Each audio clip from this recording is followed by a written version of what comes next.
It's Monday, so you got a heartfelt congratulations that you survived the weekend.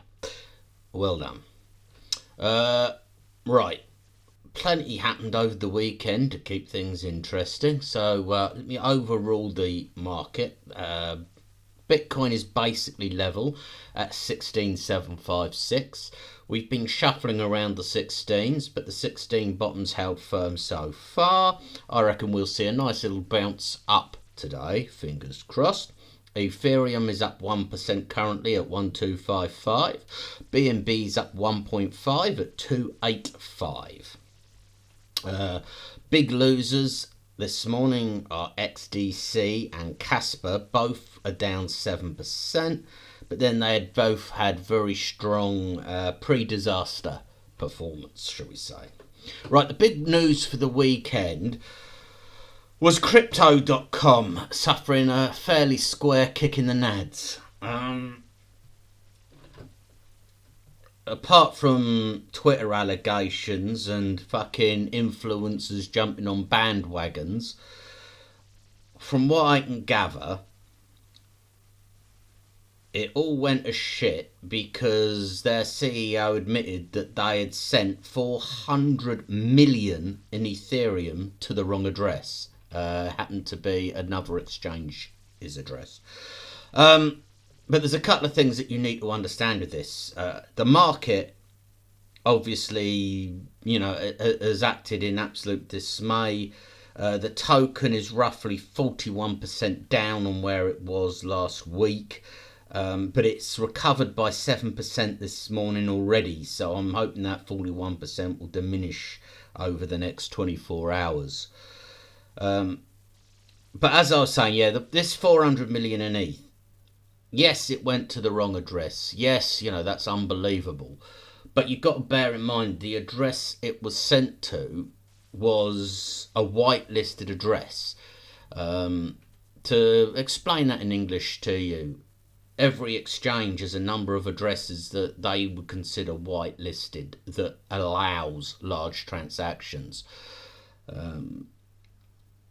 You couldn't just input some random address and send it and oops, I've sent it to a dead wallet or something like that. The systems in place are to prevent that. The move simply went to the wrong whitelisted wallet, which, is a matter of a keystroke, really. And it was obviously immediately recovered. The question was why did it go there in the first place, and that's caused mass panic. Had it been, some other address that wasn't whitelisted, obviously the whole case would be completely different. But, the money was recovered. It happened 3 weeks ago. So this is somewhat people just stirring up a fuss for nothing. I haven't personally pulled anything out of CRO. I sat there with my fingers crossed, hoping that they had told the truth and that they would weather the storm. It appears they have done so.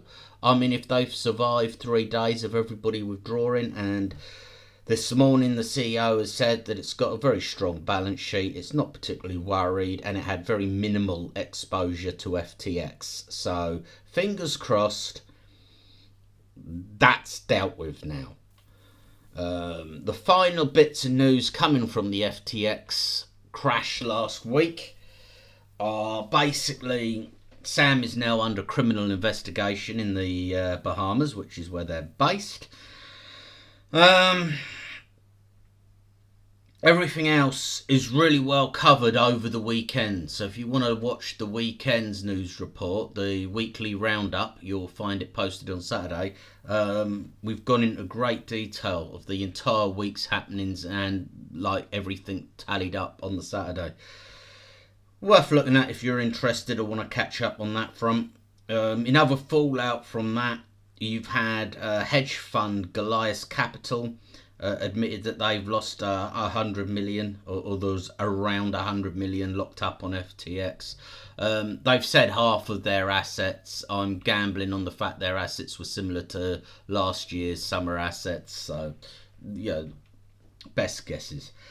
Bitfinex Exchange has offered proof of its reserves. All very welcome. Let's be open and honest, people. And the other bit of fallout from FTX was obviously Voyager Digital needed a new buyer because FTX had decided to buy them. They're obviously out now, so Crosstower Exchange is revising their offer. Hopefully that will be suitable and it will go through, so those poor Voyager people can get some of their money back. Big pluses on the wallet side, well, on the market side of things, really, is TWT's up 47%, and KCS, good old KuCoin's coin, is up 20%. So that's all very good. And lastly, Twitter has fired 10,000 sort of employees, 5,000 employees and 5,000 contractors. So it's safe to say that Elon is clearing that out. Oh, and the whole bollocks about selling the blue tick has already been cancelled because they've suddenly worked out that people were impersonating other people with it. For fuck's sake, like that wasn't bloody obvious. Right. I think I am happy to let you all fuck off and get on with your day.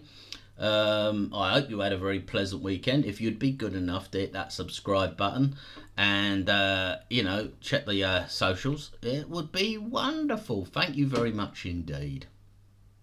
All things crypto by a duck life. See you next time.